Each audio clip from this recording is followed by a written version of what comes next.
এমনভাবে ভজন গীতি আমি হয়তো এর আগে কখনোই দেখিনি। নমস্কার সকলকে। আমি গিয়েছিলাম, মন্দির থেকে বলা হয়েছে আজকে একটা ভজন গীতি হবে, তাই আমরা সকলেই মন্দিরে উপস্থিত ছিলাম।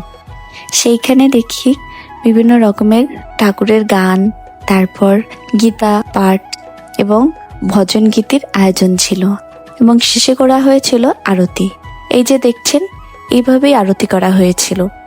এইভাবে আরতি করতে আমি আগে কখনো দেখিনি। একজন গুরুর দ্বারা দীক্ষিত এনারা সকলেই ছেলে, কিন্তু এনারা শাখা পলা পরে শাড়ি পরে থাকে। এটা তাদের গুরুর মতেই তারা চলে এবং এখানে দেখছেন কিভাবে তারা আরতি করছে। এভাবে নৃত্য প্রদর্শন করে আরতি করতে আমি প্রথমে দেখলাম। আমার কাছে মনে হচ্ছিল এই আরতি করাটা একদম ভগবানের মন থেকে ভক্তির কারণেই এভাবে আসে। আসলে ঈশ্বরের প্রতি একনিষ্ঠ ভক্তি থাকলেই এভাবে আরতি করা যায়।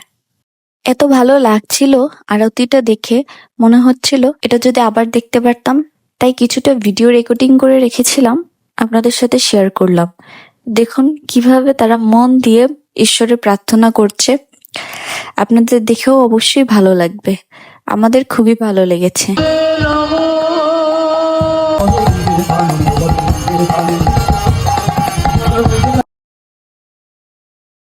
আমরা প্রসাদটা নিয়ে তাড়াতাড়ি বাড়িতে চলে আসি।